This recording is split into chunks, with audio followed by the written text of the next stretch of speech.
میاں بیوی میں جب بچوں کی پیدائش ہو جاتی ہے اس کے بعد تعلقات تبدیل ہو جاتے ہیں، اس کی بڑی وجہ کیا بنتی ہے؟ ہسبینڈ اس میں اتنا خیال نہیں رکھ رہا ہوتا، ذمہ داری نہیں لے رہا ہوتا بچے کی۔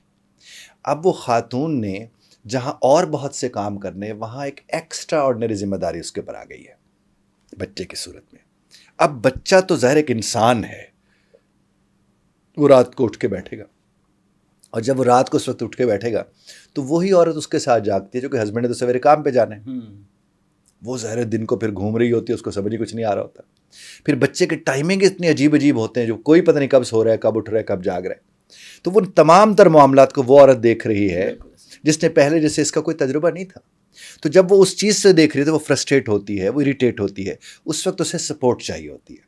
اور اگر ہسبینڈ وہ سپورٹ دینا شروع کر دے، اور یہاں تو ہسبینڈ کیا کرتے ہیں، بچے کو کھلاتے ہوئے ڈرتے ہیں کہ وہ کہے گا تھلے لگا ہے، بچے کو اٹھاتے ہوئے ڈرتے ہیں۔ اب دیکھیے، میں نے دیکھے ہیں بازاروں میں شاپنگ بیگ بھی عورت نے اٹھایا ہوا ہے، بچہ بھی عورت نے اٹھایا ہوا ہے، اور مرد ساتھ ایسے پھر رہا ہوتا ہے کہ شان کے ساتھ موبائل دیکھتا ہوا۔ تو یہ کوئی اچھی بات تو نہیں ہے۔ شاپنگ بیگ چلو اٹھا لو، وہ اس ڈر کے مارے نہیں اٹھاتا کہ شاپنگ بیگ لا کے وہ پھر رہے ایسے۔ چلو بچے ہی تم اٹھا لو، کیونکہ پھر سے تانے ملتے ہیں بہن سے، بھاوج سے، ماں سے، کہ بچے بھی چکی پھر دے، اودے کتنے نے، آپ کی نسل ہے، آپ کا بچہ ہے، تو اس کے پھر کیوں نہیں رہتا؟ اس لیے بچوں کے حوالے سے جب ہم کہتے ہیں، ادھر کیا مرد کہتے ہیں کہ اب یہ میری طرف دھیان نہیں دیتی، چونکہ بچے ہو گئے نا، اب یہ بچے کو زیادہ وقت دیتی ہے۔ دوسرے پہلو کو مرد نے کبھی بیٹھ کے دیکھا کہ وہ بچے کو جو دھیان دے رہے، ایک تو تیرا بچہ ہے، ایک چیز، دوسری بات اس کو آخر کدھر کریں، آخر اس کو دیکھنا تو ہے نا۔ اب وہ رو پڑے گا، چیخ پڑے گا، اس کو دودھ کی ضرورت ہے، وہ اٹھ کے اگر وہاں سے چلی گئی جہاں وہ آپ کے ساتھ بیٹھی ہوئی تھی، تو آپ کہ اب تو میری طرف توجہ نہیں دیتی، میرا خیال نہیں رکھتی۔ خیال وہ آپ کا نہیں، بچے کے بعد آپ کو اس کا خیال رکھنے کی ضرورت ہے۔ میں دہرائے دیتا ہوں کہ بچے کے بعد شوہر کو اپنی بیوی کا زیادہ خیال رکھنا ہوتا ہے، تبھی رشتہ۔ پھر وہ عورت نہیں بھولتی کبھی کہ اس نے صرف بچے کا نہیں، میں نے بچے کا خیال رکھا تو اس نے جی بھر کے میرا خیال رکھا، پھر یہ مسائل نہیں ہوتا۔ کیا لو میرج کرنی چاہیے یا ارینج؟ دیکھیں، شادی تو ہوتی وہی ہے جو لو میرج ہوتی ہے۔ شادی کا مقصد کیا ہے؟ جو آپ کو پسند ہے آپ اس سے شادی کرتے ہیں، اسی کو شادی کہتے ہیں نا۔ اور جو آپ کو پتہ ہی نہیں ہے کون ہے، اس سے آپ شادی کر رہے ہیں، تو مجھے تو اس کی سمجھ نہیں آتی۔ اور پسند کا مطلب یہ ہرگز نہیں ہوتا کہ آپ 1-2 برس اس کے ساتھ گزاریں۔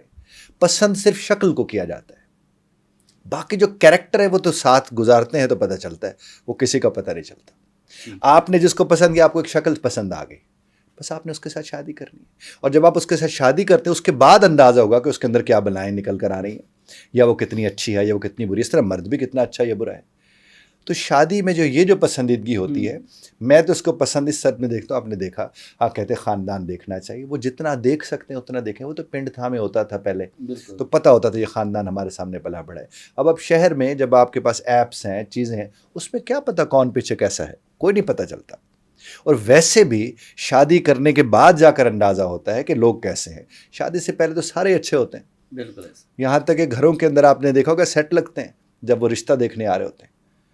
یعنی اس دن بیٹی تک کو بتایا جاتا ہے کہ اللہ دنا آئی، تھوڑی دیر تو ذرا بچوں کو کہا جاتا ہے آپ نے اس طرح کی شرارت نہیں کرنی۔ ان کو اس دن کہا جاتا ہے کہ آج بسکٹ نہیں چکنے باز دیر۔ آپ کے کچن صاف اور طرز پر ہوتے ہیں، آپ کے واش رومز اور طرز پر صاف ہوتے ہیں، تو وہ سارا کچھ تو دکھاوا ہوتا ہے۔ اصل میں اگر وہ ایسے ہوں تو کوئی کبھی بھی کسی وقت آ جائے۔ پہلے پلاننگ کی جاتی ہے کہ یہ کھانے پکنے، یہ چیزیں ہونی ہے، وہ، اور جہاں سے بھی لائے گئے کھانے انہیں پکائے گئے، اور وہ وہاں جا کر کہتی ہے کہ مجھے تو پکانے کچھ نہیں آتا۔ تو جب آپ سیٹ لگا کے شادی کریں گے تو آپ اپ سیٹ ضرور ہوں گے۔